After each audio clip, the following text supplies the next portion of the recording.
Bonjour, c'est Ursule. On est le 16 octobre 2025. Bienvenue à Vie et Miséricorde. Et je viens parler, n'est-ce pas, de Dieu lui-même s'occupe de toi. Amen. Notre texte se trouve dans Ézéchiel 34 au verset 11. Car ainsi parle le Seigneur, l'Éternel, voici, j'aurai soin moi-même de mes brebis, et j'en ferai la revue. Comme un pasteur inspecte son troupeau quand il est au milieu de ses brebis éparses, ainsi je ferai la revue de mes brebis. Je les recueillerai de tous les lieux où elles ont été dispersées, au jour des nuages et de l'obscurité. Amen. Alors, le Seigneur lui-même parle, il dit qu'il va rassembler ses brebis. Amen. Alors, si tu es une brebis du Seigneur, sache que le Seigneur est en train de te rassembler en ce moment même. Mais si tu ne l'es pas, il est temps que tu le deviennes. Amen. Par cette simple prière, tu peux devenir une brebis du Seigneur et il va t'encadrer. Amen. Alors, reste que tu pries après moi et, euh, et après, n'est-ce pas, on va continuer la leçon. Seigneur Jésus, merci pour l'occasion que tu me donnes aujourd'hui de devenir ta brebis. Pardonne-moi mes erreurs, mes péchés. Et je viens, tel que je suis, déposer à tes pieds mes faiblesses. Sois béni de m'encadrer, de me conduire toi-même. Amen. Alléluia. Amen. Si tu as fait cette prière, tu n'as pas besoin de plus, tu es un enfant de Dieu. Maintenant, tu as besoin de lire ta Bible. Tu as besoin de prier. Souvent, on ne sait pas comment prier, mais c'est juste de parler à quelqu'un. Mais ici, tu parles à Dieu. Et petit à petit, il va t'aider. Parce que le Saint-Esprit va venir habiter en toi. Et vraiment, toutes ces choses-là qui te faisaient fuir Dieu, ça ne sera plus là. Pourquoi? Parce que c'est comme un enfant que tu vas venir devant ton père pour dire « Je suis désolé pour ce que j'ai fait ». Et lui, il va te pardonner. Il n'est pas là pour crier sur toi. Il n'est pas là pour te condamner. Non, non, non, Dieu ne condamne pas. Dieu, n'est-ce pas, il restaure, il guérit. Amen. Prends ça comme ça. Et puis, marche par la foi. Amen. Alors, Dieu dit que lui-même, il prend soin de ses brebis. Alors, dans quel état es-tu en ce moment? Es-tu souffrant, n'est-ce pas? Es-tu blessé physiquement, émotionnellement, n'est-ce pas?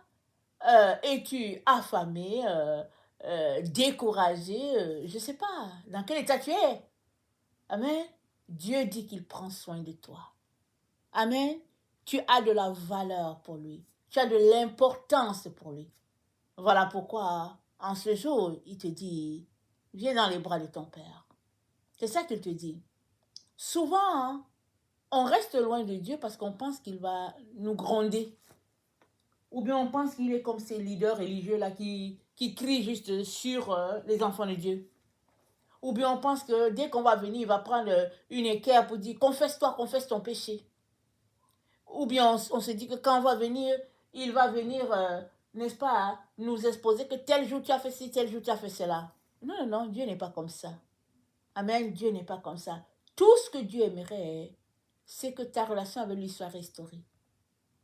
Pendant que vous êtes en train de parler, c'est toi-même qui vas lui dire, tu sais, j'ai fait ceci. Et lui, souvent, il va te dire, laisse ça de côté et parlons. Il va te dire, parlons. Ou bien il va te dire, papa te pardonne. Il va te dire, viens, on va partager, on va communier.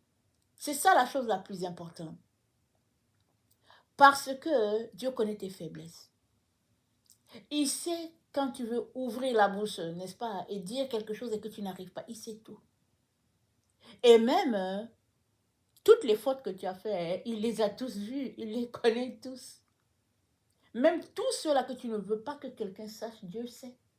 Il sait que ça, seulement, tu ne veux pas que quelqu'un sache. Et il sait ça aussi. Et tout ce qu'il veut, c'est t'aider à déraciner le mal. Souvent, on pose des actions, n'est-ce pas? Pas parce qu'on les veut. On se retrouve à les poser. Et on veut en sortir, mais on se retrouve encore à les poser. Souvent, c'est un lien qui est là. Ça peut être un lien générationnel. Et ça peut être là, tout simplement, déposé là, n'est-ce pas? Comme une pierre pour que tu tombes dessus, tu tombes tout le temps. Et ça, souvent, Dieu va venir lui-même te dire certaines étapes pour que cette pierre qui a été placée devant toi ne soit plus là pour te faire tomber. Et souvent, ça va demander, n'est-ce pas, que tu ailles vers la personne que tu as offensée, demander pardon, t'humilier. Ce sont des choses qui doivent arriver, mais ce n'est pas le but de Dieu de t'humilier. Non, non, non. Tout ce que Dieu, n'est-ce pas, recherche pour toi, c'est que tu ne sois pas coupé de la grâce de Dieu, de l'abondance qu'il a prévue pour toi. Parce que cette vie-là que nous voyons avec nos yeux, c'est la vie passagère.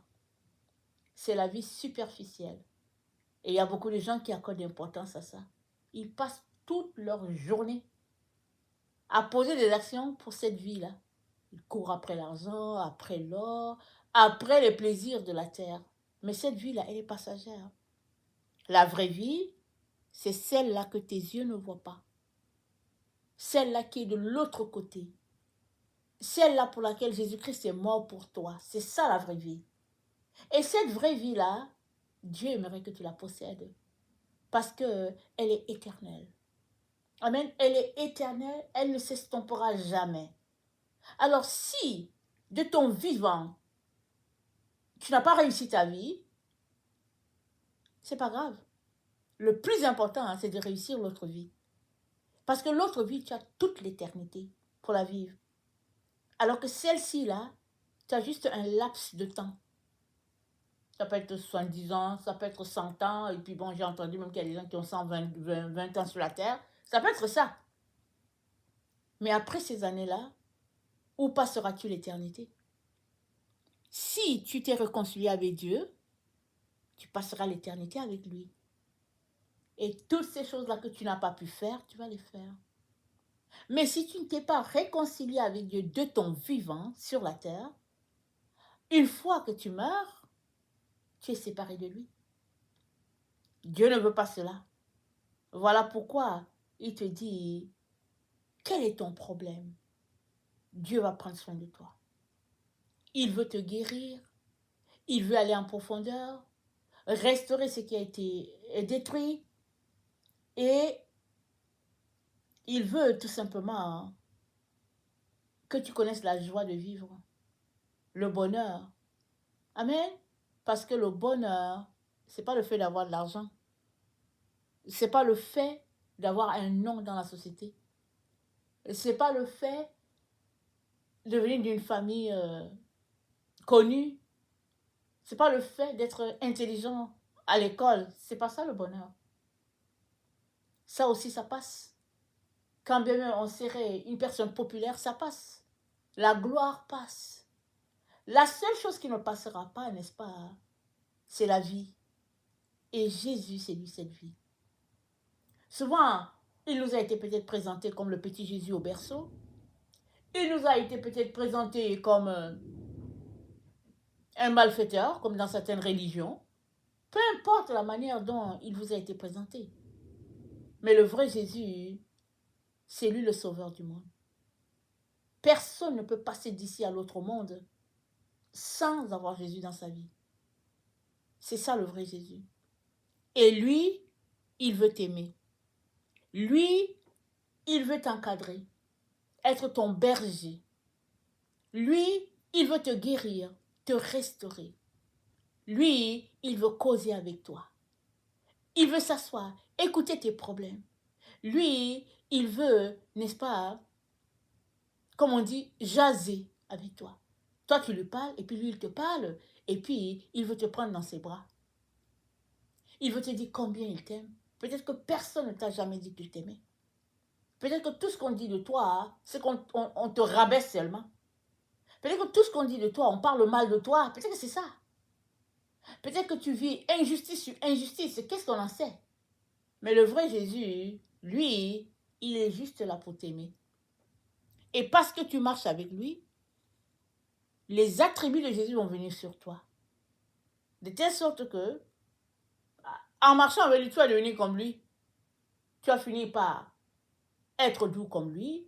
Tu vas finir par aimer comme lui. Tu vas finir par connaître les choses que Dieu aimerait que tu connaisses comme Jésus. Mais ce n'est pas ça le but ultime. Le but ultime, c'est que Dieu veut t'aimer. Concrètement. Pas juste par les histoires racontées, mais concrètement, il veut t'aimer. Il aimerait que tu expérimentes le véritable amour. Que tu ne sois pas là dans la déprime parce que ton conjoint, ta conjointe t'a balancé à l'extérieur, ton conjoint, ta conjointe te traite mal, et puis tu n'as jamais eu l'amour dans ta vie, et puis tu cours ça et là, n'est-ce pas, à la recherche d'un certain équilibre. Tout ça, n'est-ce pas, trouve la guérison, la restauration en Jésus si ça n'a pas bien été pour toi. Et quand bien même c'est bien pour toi, si c'est terre, n'est-ce pas, si tu n'as pas Jésus, tu ne traverseras pas. Voilà pourquoi aujourd'hui, le Seigneur t'intéresse. Amen. À lui donner ta vie totalement. Arrête-toi, ouvre ta bouche, dis-lui, Jésus, j'aimerais que tu sois mon sauveur et mon maître. Pardonne-moi mes erreurs, pardonne-moi de t'avoir négligé, et je viens tel que je suis, et j'aimerais être ton disciple. Amen. Si tu as fait cette prière, c'est fini. Et maintenant, prends ta Bible. On a appris, n'est-ce pas, aux catholiques à ne pas lire la Bible, mais la Bible, c'est la parole de Dieu. Si tu ne la lis pas, comment est-ce que tu vas connaître qui est Dieu? Et puis, comment vas-tu connaître le sort qui est le tien? N'est-ce pas?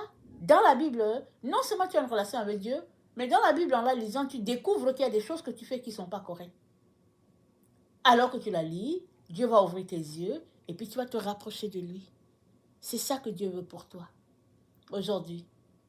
Alors, arrête d'avoir peur d'aller à lui. Vas-y à lui comme un enfant, va en direction de son père ou sa mère. As-tu vu un enfant qui craint d'aller chez son père, sauf s'il a fait une bêtise? Mais généralement, les enfants, ils aiment se jeter dans les bras de leurs parents. Sois comme ça devant Dieu et tout sera bien. Amen. Soyons tous bénis. Amen et alléluia. Amen.